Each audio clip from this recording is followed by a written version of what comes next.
Tellement pour vous sélectionner comme lauréat, parce qu'il y avait beaucoup de personnes qui cherchaient ce prix.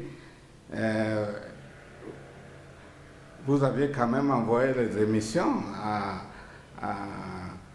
Femme Radio International. Dites-nous un peu le contenu de cette émission que vous avez envoyée, qui a été jugée parmi tant d'autres que vous avez produits. Ok, en principe, au courant de l'année, nous avons produit beaucoup d'émissions. Alors, l'émission qui nous a personnellement frappé aussi, c'est une émission que nous avons soumise à Femme Radio International.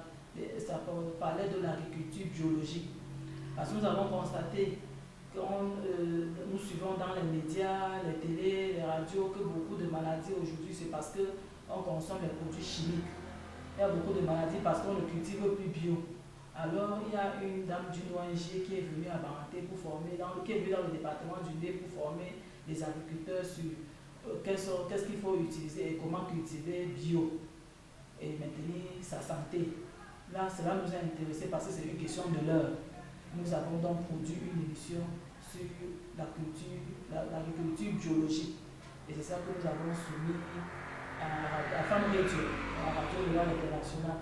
Vraiment, nous avons été très contents, nous disons grandement merci à Radio Rurale Internationale parce qu'elle a pu, à sa juste valeur, apprécier le produit que nous avons envoyé.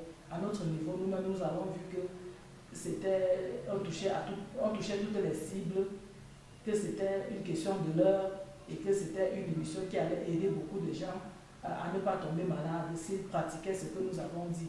C'est pour ça que nous avons choisi dans cette émission et envoyé.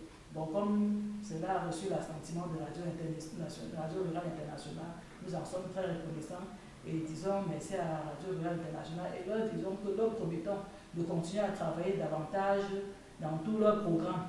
Nous avons parlé aussi de Yankasa Afrique, nous allons continuer à leur envoyer des articles. S'il y a des formations en ligne ou bien des échanges en ligne, nous allons continuer à participer. Et pendant votre remise, on a mentionné le fait que les prix est là et que vous avez travaillé et les autres, vous n'étiez pas seuls dans le concours.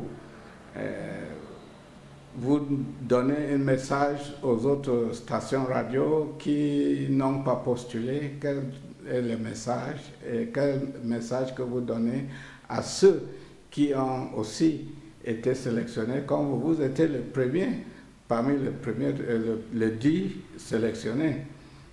Quel message que vous envoyez à ceux-là? Bon, je dirais à ceux-là qu'il n'est jamais trop tard. Si cette année, ils n'ont pas pu avoir le prix, qu'ils continuent, qu'ils persévèrent, l'année prochaine, ils auront.